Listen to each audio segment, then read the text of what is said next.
Did Monday night's defensive performance from Notre Dame, did that spark any question marks whatsoever about Al Golden as a defensive coordinator for you guys? Literally none. Because what is he going to do?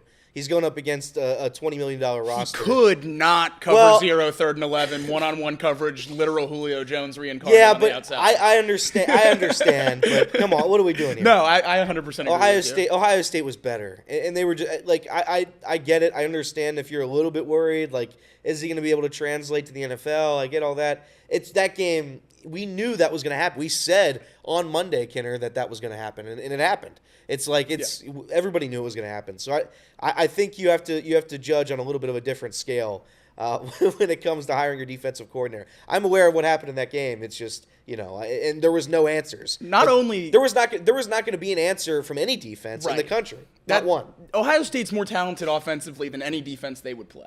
And they only lost to Michigan because they got in their own head mentally and didn't use the Ferraris they have on offense. They were going to beat Notre Dame no matter what. And Notre Dame was ravaged by injuries. This wasn't even a healthy unit, which I would have given him an uphill battle to beat Ohio State with. He was without most of his best players. I mean, Riley Mills was their best defensive lineman all year long. He got hurt earlier in this playoffs. They didn't have a healthy roster, and with a healthy roster, I would think we'd be saying the same thing about a talent disparity. So the people that are brushing that off and saying you're coming up to the NFL, that stuff doesn't matter, he can't coach, blah, blah, blah, blah, I think that's nonsense, because not only was he playing with the less talented side of the ball, but he had so many injuries across the board that resulted in a lot of what we saw. His overall scheme defensively, bringing that to Cincinnati, how do you think that fits with what the Bengals are trying to do, obviously, and obviously find a way to fix that side of the ball to complement Joe Burrow in the offense, of course? Yeah, I think you have to change things. I don't think college schemes necessarily work in the NFL just on a general basis, but with his experience in the NFL and in Cincinnati, and there were reports when he was on Lou's staff here that he handled a lot of short yardage and third down play calls for the defense. Yeah. So he knows how to do that in the NFL and at an NFL level. He's very exotic with his blitzes. He's very aggressive. A lot of similarities to Lou, which I think you can expect when you have a guy who goes through his tree and goes on to coach his own defense in college. So I think we can expect to see a lot of similarities, but just from a straight nuts and bolts perspective, when you're watching Notre Dame, there's going to be changes in terms of alignment. That's just how it works when you go from college to the NFL.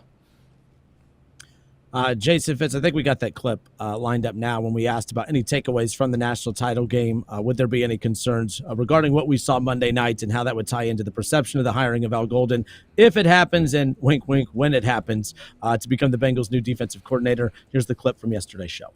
Al Golden is a name that Bengals fans are keeping an eye on. I know we talked with you last week about a couple of the DC options, for the Bengals. Al Golden's one that's being linked, or is basically the favorite to get this Bengals job when it's all said and done. But how do you think he performed? How do you think the defense performed last night? Obviously, there's a talent gap, right? As good as Notre Dame's defense is, Ohio State just had weapons galore, no doubt about it.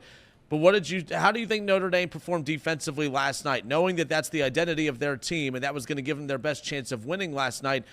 Do you think that they did everything that they could to put them in the best position to win that football game? I think if I was interviewing Golden, I would ask why my players were so confused. And you saw it. On the first touchdown, they pointed out on the broadcast, one of the players was pointing to Smith. Everybody knew he was getting the ball. But then because that wasn't his responsibility in the defense, he didn't stay with them. So who was supposed to be there and why did it happen? There were multiple plays in this game where you saw the secondary pointing to each other and looking at each other, shrugging their shoulders. I think it got a little confusing. They got a little overwhelmed to that. I would want some good answers to why. I do think that mismatch is real here because, frankly, they tried to find ways to disrupt Will Howard. It's just the offensive line for Ohio State wouldn't let it happen. That was a great game for the offensive line of Ohio State. I think a lot of credit has to go to Ohio. This was not Notre Dame failing. This was Ohio State succeeding. I just think that you will have to answer for some of why your players felt a little confused in some of the assignments in a national championship game. Like, did you give them too much? Did you change too much? Did you lose your identity? What happened there? But still, you can't make one game the ultimate test of a coach. I think if you look at the work of that Notre Dame defense over the course of the entire year, they were spectacular even through injuries that you wouldn't want on any team. So I think he's an incredibly deserving candidate to be a great defensive coordinator. Yeah, obviously, Jacob, you were on yesterday's show, but basically touching on a lot of the stuff that you did, but just highlighting just some of the stuff right off the bat, just some of the confusion on the defensive end. Yeah. But as you said, like those would be things definitely ask and try to get more answers on is how is the defense that confused in the biggest game of the season, especially so early in that game, but also alluding to what you mentioned, talking about the injuries, just talking about the things that they had to battle through. When you're dealing with all of that and having to go up against a juggernaut like Ohio State, it's going to be tough to come out looking as buttoned up and sharp as what many people expected them to. Absolutely. The point Fitz raises there is definitely a level of concern with the confusion, because that doesn't matter with talent. Yeah. If you get beat and you're lined up right and you're doing your job, that's one thing. But the confusion is definitely a level of concern. But maybe I am biased in this sense, but I also think Ohio State called a pretty damn good game. I mean, that play that we're talking about there with the corner jumping up and down on Jeremiah Smith, that was a return motion bubble screen that Ohio State hasn't run ever. It's a play Alabama ran against Ohio State 4 years ago that they've just, I guess, had in their back pocket until they ever get to a national championship. So I don't know how much of that is on Al Golden. I think Ohio State put Notre Dame's defense in a lot of opportunities where they were going to be confused. I just think that's the offense Ohio State runs and how it works, and they executed it to near perfection for 4 weeks, and that's why they're national champions. I said Al Golden's name every show we did the entire week after we fired Lou, because this always felt like the Bengals move. This felt like the Bengals hire. You don't take the big swing at the Robert Saleh or the Eberflus or the Brandon Staley. You don't do the 1-year rental with those guys, because if it works, they go do and be a head coach. The Bengals care about continuity in the coaching staff in the locker room. Al Golden's going to give you that. Best case scenario, we're a top 10 defense for the next 3 years, and then he's getting head coaching interviews? Yeah. Wonderful. Love that. That still gives us 3 years with a defensive coordinator here to run this thing, maybe 2 if we're the best defense in the league. I don't know. But I think a lot of those other big names that we talked about throughout this whole process were in a perfect situation, 1-year rentals. And though a lot of us love those names, I don't think Mike Brown and the ownership or even Zach Taylor loved that idea nearly as much as a longer runway with a guy like Golden, who has some organizational familiarity. Yeah, and you mentioned Lou Anarumo. I don't think we mentioned this on yesterday's show, but recently announced he's now the defensive coordinator for the Indianapolis Colts. Yep. Not a surprise there, as one of the first teams he interviewed with right off the bat. How do you think Lou Anarumo fits in with the Colts as they look to turn their defense around?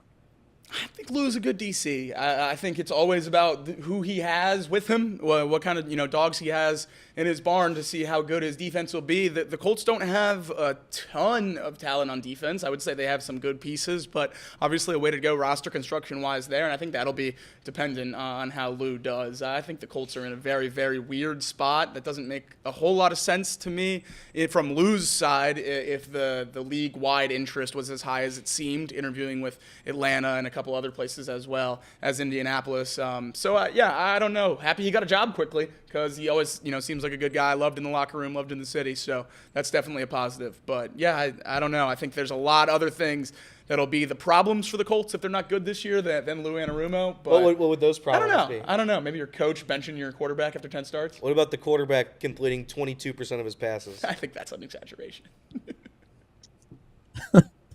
So, and you talked about the head coach too. I mean, could it be he took a DC position with the team that he sees a path to becoming a head coach of? When you look at some of the others, I mean, the Colts fail offensively again next year, he could find himself in an interim head coach situation, or is possibly the next head coach of the Colts. I don't know if they think that far ahead, but maybe there's a path there, if he does turn the defense around. The Colts, though, they got some holes to fill, obviously, but they got that filled there. Last thing on the way out, Al Golden. When are we getting this? When do you think this is going to be announced? I know you guys talked during the break. When do you think the Bengals officially announce him as the DC? Timeline-wise, it makes sense that we haven't heard much until the last couple days, because obviously coaching Notre Dame, leading them to a national championship, I applaud Al Golden for keeping it buttoned up and focusing on those guys and that run as much as you can, at least publicly.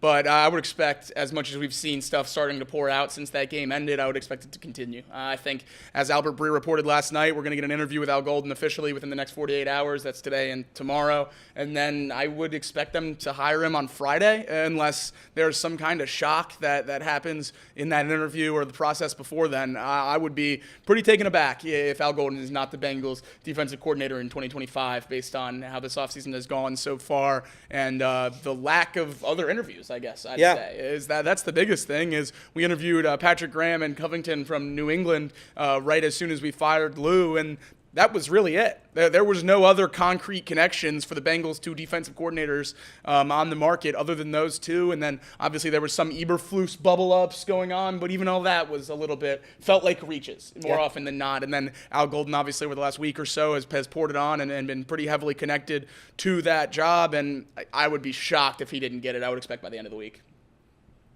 I've seen a little a little bit of criticism on social media as far as the Bengals not putting more effort into interviewing more candidates. Not so much, I don't think it's as much people questioning whether Al Golden is going to be a good DC or not, just more that, okay, I mean, there's two ways of looking at it. The Bengals should be doing more homework and interviewing more possibilities, more candidates, or give them praise because, hey, they knew who their guy was, they were locked in, and they feel confident that they're getting their guy. Is it a concern at all that the Bengals maybe didn't do more interviews, or at least there's no reports of more interviews that were done? You see other teams that, we just wrapped up our interview with so-and-so. There wasn't a lot of those reports coming out of Cincinnati. I mean, I know Jacob might have a different opinion than me. If you have your guy, if you know your guy, I have no issue with not doing a ton of interviews. I really don't. But saying that, I do understand the want to, try to go out there and find the best possible candidate, opposed to just sitting back and hoping that your one candidate's right.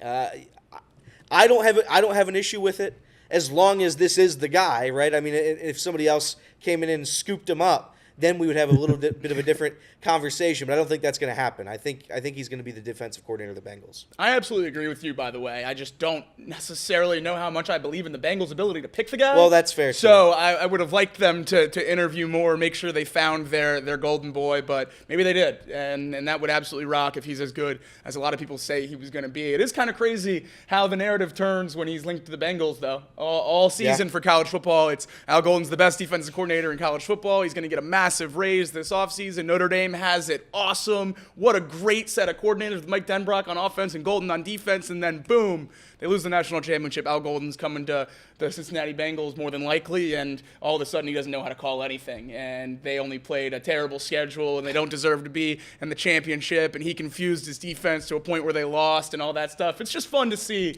that nothing's really changed with how the national media views the Bengals. It's always just as many shots as possible. They got to win. It's called the spin cycle. That's right. Spin cycle, right? That's right.